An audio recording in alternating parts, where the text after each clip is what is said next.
Hey guys, welcome back to Bibliophile Reads. I'm Courtney and today you are joining me for a Kindle video. Today I'm going to do a real quick video kind of talking about my Kindle organization as well as the Libby app. I think if you are entering the Kindle world, which I feel like so many people are this year, you need to know a couple of these things, especially the Libby app is so helpful. So I'm going to start by talking about the organization of my Kindle and then I'm going to go into the Libby app. So if you are new to my channel, welcome. Please check out my other content to see, or a channel that you would like to be a part of. I have done several Kindle videos. They usually do really well on my channel, but they're very informative as well. So I urge you to go look at some other Kindle videos of mine to see what resonates with you and get some more information about which Kindle you want to read on, because I have all kinds of info on them. I also have a ton of Kindles of my own. I am an e-reader and I'm about 30-70, like 30% physical book, 70% e-reader. But if I'm reading a book that I've bought physically, it's generally part of a series or an author by author like Emily Henry or Carly Fortune, something like that. Or I'm borrowing from the library, physical copies. But most of the time I'm reading on my e-readers. So currently I have a 10th generation Paperwhite. I have two 11th generation Paperwhites, a black and a sage green. I have a Kindle Oasis. I have an 8-inch Kindle Fire in pink, and I have the Kindle Scribe. So I am Kindled up, and if you're thinking, why would one person have that many Kindles? Because I want to, and I love them, and they bring me joy, and you should do whatever brings you joy in life. And I do try to rotate them, and sometimes I just feel like touching one more than the other, and that's what happens. So I'm going to start, for purposes of size, I'm going to show you my organization on the Kindle Scribe so that you can get an idea of the way that I organize my Kindle. This is the Kindle Scribe. It's the 10.2-inch Kindle. It is a glorious device. It is so beautiful, and the older I get, the more I appreciate the large screen when I want to read books, because everything else just seems so small. However, to be fair, and you can check this out on any of my videos about the Kindles, it is hard to lay down with this Kindle Scribe. And I don't have any pop sockets or anything on it. I don't choose to do that with this device. I have a plastic case for this as well, but it doesn't add bulk or anything. I just had it on for a long time. I took it off, and I'm using this sort of book holder, and this is from Needle and Stitch Company. It's a bookish boutique, and I have several of her sleeves. This also comes with a pencil. I'm not using the pencil for this. It's inside the sleeve. So why would one person want to organize their Kindle? Well, if you're like me and you have a ton of Kindle books, you want to figure out the best way to find the books. So what prompted me to organize my books was the fact that I was going through, there's a great person on Instagram called Daily Ebook Deals, and she posts deals every day that you can get on Kindle. You're getting books for like $1.99, $2.99, 99 cents, $3.99, and I had been getting quite a few of those, not to mention the other books that I wanted, and I was finding that I was either forgetting that I had a book altogether or buying duplicates. So I would buy a Kindle version and a physical copy, and I didn't know that I had one or the other, or it was just getting too chaotic. So I decided I was going to organize. And so on your Kindle, you have a button over here, not that one, and it asks you how you want to sort when you're looking for your books.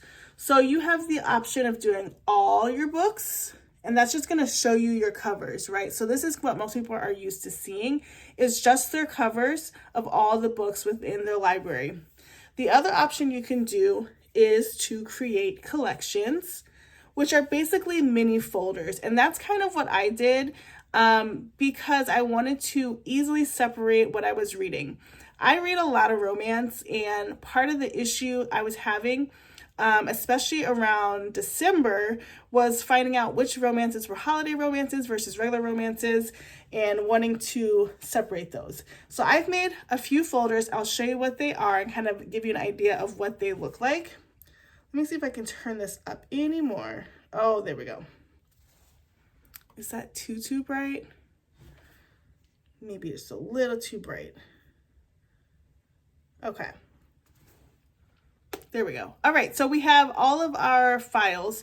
So on my Kindle, I'm going to turn just a little bit here. I have literary fiction, and I'm just starting to get into literary fiction. I, of course, have read literary fiction, but again, my focus has always really been romance. And then I started getting into cozy mysteries and thrillers. I love middle grade, love Babysitter's Club. And this year I decided I really wanted to focus on literary fiction because I want to continue to expand the things that I'm reading. So I have 3 books in here so far. In 5 Years by Rebecca Searle, Nora Goes Off Script, and Wellness. I've read In 5 Years and Nora Goes Off Script. I have not read Wellness yet, but it was one of those ebook deals, and I wanted to read this book. It's $30 at Barnes for hardcover, and it was like $2.99, so I went ahead and picked it up. Next, I have general romance, and I have different types of romances. So I have romance, summer romance, Christmas romance, and witchy romance. So when you go into each one, you can see the books that you have clearly displayed. I have 97 romances, and so when I think about, finding my next good read, it made sense for me to put the romances in one section, so I knew what I was ready to go to next and what I have read. And I think this really helps us readers who are thinking that you've run out of books, because often I think that I've run out of a book, I don't know what to read next, and I go into my folders and I realize I have so many books that are maybe started, not finished. If it doesn't have a red tag on it, I haven't read it yet, and so those are all books that I could be reading. So as we go along, you kind of get the idea, but here are my categories. So I also have cozy mysteries, 44 cozy mysteries in here. And again, you're just sticking them in there. And it also keeps track of your Libby books. We'll talk about Libby in just a second. But this also keeps track of those. So you can always keep those on your device. You can access them, or you can just fully remove them from your device. It just depends for me if I fully remove it or not. I also have the ARC folder. I was getting really into ARCs on NetGalley. And then I stopped. And this is a really superficial reason, but the reason I stopped doing ARCs is because I don't like this incomplete look in my library. And so now I don't have to see it on my main screen. I actually have to go into the ARC folders. Okay, then I have my education section. I am an educator, and so I have all of these educational books. Thrillers, I have about 8 thrillers right now. What else? I have 11 real life books, so it's like my biographies. I have 25 plain fiction books, and these are just, I guess this could be like literary fiction too, but these are just fiction books. They don't really fall into the romance. Actually, I guess I could merge lit fiction to there, but okay. And then I talked about my summer romance, Christmas romances, witchy romances, my fantasy books. I have 29 right now. And then I have my YA selection. I have 32 YA books. Put those all in there. And then I have 92 kids books, which is hilarious. My youngest does sometimes read on the Kindle. And then I have my Babysitter's Club books, 96 books in there right now, which is so exciting. I already have a pretty good collection of physical books. I would love to have the full digital. And then I have my uncollected. So for me, my uncollected books are all my Audible books. So if you look in here, these are all Audible books. Obviously, they are part of your Kindle collection. And you can connect Bluetooth headphones to your device to listen to the Audible books. I haven't because I just have other means to listen to Audible, but you can. But all my Audible books are in one spot, which I think is great. And I could just label this folder Audible, but I still just keep it uncollected because it's also got magazines in here, and any new books that I download before they go into a folder, they usually go here. So that is kind of how I organize my collection. Now this is when you actually go into your library is where you see this collection. If I go to the home screen, I'm still seeing just the top recent items as well as my recommendations. So that is how I organize my Kindle. Now let's talk a little bit about Libby.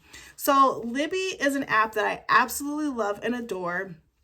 Libby, it connects with your public library, so you can use your library card and connect it to Libby, and you get an app. I'm going to show you on my Kindle Fire. This is the Kindle Fire newest edition, 8-inch. Turn up the brightness for you guys. So you get the little Libby app right here, and again, you're going to connect that with your library card. That's how you sort of check in. And on your home screen of your library, so I'm in near the Twin Cities, so I'm part of that metro area, and you have sort of like a home screen like you would on your Kindle. These are books that are recommended for me based off my reading, also based on what other people are reading. And then you have like your magazines, kids books, Spanish books. It's Women's History Month, so you have some titles there. And it's just like you're going to your Kindle store, right? You're looking through any, but what's this? Risking the Shot. Okay, you're going through any of these books that might interest you. You can also, of course, just do a search for the book that you're looking for. Usually I come on Libby to look up Babysitter's Club books because I don't want to buy them at first. Usually I try to go Libby first. If I can't get them on Libby, then I'll buy them. And so you'll see a lot of those books that I've searched. I also look for books that I don't know that I'll love, right? So like, it's not an auto by author for me. I'm going to go to Libby first to see if it's available so I don't waste money on a book I might not like. And then if I like it, I'll buy it. Or if I want to keep reading it and I didn't finish it within the time frame, I'll do that. But generally, if I read a book once, I'm not rereading it. So if I get it from Libby, I'm perfectly fine. I don't need to own it at all. My Libby, and I think every Libby is different, we can have 15 books and 15 holds at a time. And so that's really great. I've heard people say they can do like 9 or 10, but we have 15. I've never gotten to 15, but I've gotten pretty close. So on here, you have just in your menu on the bottom, you have a way to manage some of your notifications. It'll tell you which books you've had, where's your reading journey at, what library. You can manage your cards. If you are adding a different library app, like say I have this on my Fire and my phone, I can go to settings and make sure they're synced. And then here is my shelf. On the top, it'll tell you how many loans you have, how many holds, and how many tags. I don't really usually do the tags. The tags are like borrowed versus read and all that. But it'll tell you really clearly, like, this is the book. What do you want to read it with? Usually I read it with Kindle. You can also read with the Libby app. And if you do the Libby app, you can send it to Kobo. Some books automatically go to the Libby app, so some don't even come on Kindle, and you have to literally just read it off the Libby app. If that happens, I immediately exit because I do not like reading on the Libby app. But it'll tell you here that you have your book due in 7 days. You get the book for 21 days total. It tells you the date that you borrowed it, and then you can always manage your loan. So if you are done with the book early, you can return it early, or you can attempt to renew the loan. For me, I can renew it as long as nobody else is waiting for the book. And then it also will tell you, I don't think I have any right now, excuse me, but it'll also tell you when somebody's waiting for the book. So sometimes it's kind of annoying. So I might like check out a book and immediately somebody's waiting for it. I'm like, just calm down. I'm not even started yet. And sometimes it's just like, okay, I'm not going to get to this book. I see 2 people waiting. I'm just going to send it back and people can have it. But it's just a really quick way to get the books that you want. And they have really up-to-date books. I don't know how your public library really is, but for me, we don't always have the most up-to-date books. But Libby, you have immediate books. Like I want to read Expiration Dates by Rebecca Searle. That was on today, right away. And so you have the licenses for that.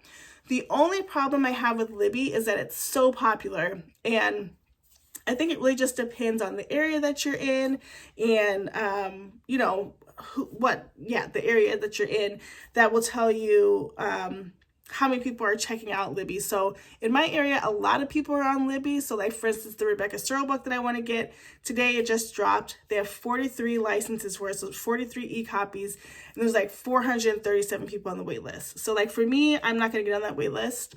I'm just going to buy the book because I know I love her as an author. Some, like I read the book Next Door Nemesis by Alexa Martin, and then I found another book of hers, Better Than Fiction.